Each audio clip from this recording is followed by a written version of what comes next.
एक छोटे से गांव में एक साधारण परिवार रहता था। रामू, उसकी पत्नी सावित्री और उनके दो छोटे बच्चे। घर मिट्टी का था, छत टपकती थी, लेकिन दिल बहुत बड़े थे। हर सुबह रामू जंगल जाता और हर शाम थक कर लौटता। सावित्री उसकी राह तकती रहती, हाथ में एक लोटा पानी और आंखों में उम्मीद लिए। उनके पास ज्यादा कुछ नहीं था, पर जो था वो अनमोल था, एक दूसरे का साथ। एक दिन दोपहर के वक्त सावित्री घर के आंगन में सब्जी काट रही थी।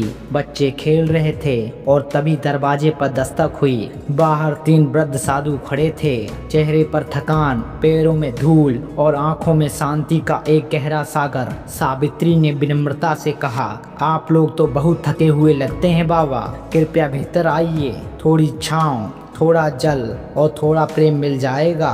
पहला साधु मुस्कुराकर कहता है, बेटी, हम तीनों एक साथ किसी के घर में नहीं जाते। हमें बुलाने के लिए तुम्हें एक को चुनना होगा। सावित्री चौंकी और पूछा, आप तीनों कौन हैं? साधु धीरे से बोले, मैं हूँ धन, ये है सफलता और वो है प्रेम। अब तुम तय करो, किसे बुलाना चाहती हो? सावित्री का मन उलझ गया, क्या चुने, किसे बुलाएं? वो भीतर आई और अपने पति से कहा, बाहर तीन साधु खड़े हैं और चाहते हैं कि हम उनमें से किसी एक को ही बुलाएं। रामू थोड़ा परेशान होकर बोला, धन को बुलाओ, जिंदगी भर बस मेहनत ही की है, कभी कुछ बचाया नहीं, अब थोड़ी राहत चाहिए। बेटा जोर देते हुए बोला, नहीं पिताजी, सफलता को बुलाइए, अगर समाज में नाम होगा तो सब बदल जाएगा। सावित्री सबकी बातें सुनती रही, फिर गहराई से बोली, अगर घर में प्रेम नहीं होगा तो धन भी खो जाएगा और सफलता भी सूनी लगेगी। हमने तंगहाली में भी हंसना सीखा है, वो प्रेम से ही तो है।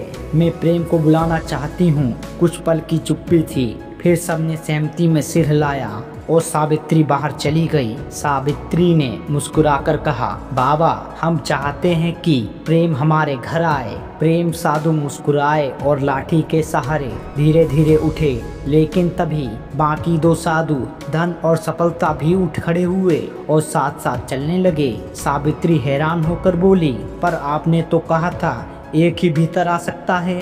प्रेम ने कहा, बेटी, अगर तुम धन को चुनती तो हम बाकी बाहर ही रहते, सफलता को बुलाती तो भी यही होता, लेकिन तुमने प्रेम को चुना और जहाँ प्रेम होता है वहाँ धन और सफलता अपने आप खींचे चले आते हैं, क्योंकि प्रेम के बिना हम अधूरे हैं और प्रेम के साथ हम पूर्ण हैं। सावित्री की आंखों में आंसू थे, पर वो आंसू दुख के नहीं, सच्चे सुख के थे। सावित्री ने साधुओं के लिए खाना परोसा, वो जो थोड़ा सा था, लेकिन उसमें प्रेम की मिठास थी और आदर की गर्माहट। भोजन के बाद तीनों साधु एक स्वर में बोले, इस घर में प्रेम हमेशा बना रहे, जहाँ ये रहेगा वहाँ धन और सफलता कभी दूर नहीं होंगे। समय बीत गया, रामू की मेहनत रंग लाने लगी, बच्चे पढ़ाई में आगे बढ़ने लगे। घर की दीवारें अब सुंदर थीं, लेकिन उनसे ज्यादा सुंदर था उनका दिल, जिसमें अब भी प्रेम सबसे ऊपर था। तो दोस्तों, इस कहानी ने हमें एक गहरी बात सिखाई,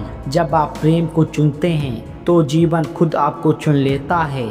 धन, सफलता, ये सब जरूरी हैं, लेकिन अगर दिल खाली हो तो सारी दौलत भी बेगानी लगती है। प्रेम को अपनाइए, अपने घर में, अपने रिश्तों में, अपने जीवन में, फिर देखिए चमत्कार कैसे खुद चलकर आता है।